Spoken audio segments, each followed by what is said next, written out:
We're going to look at synthetic division now. Synthetic division is an alternate process for dividing a polynomial by a binomial in the form x minus a. So this only works if you have a binomial.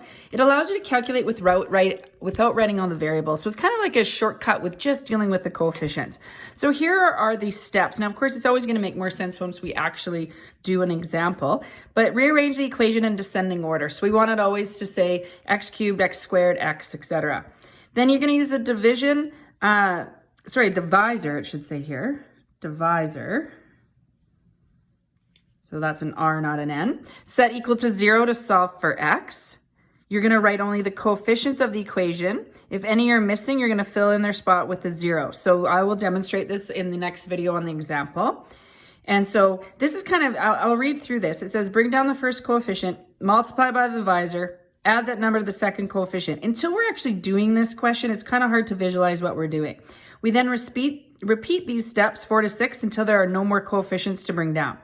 You would write the resulting numbers as the coefficients of new equation.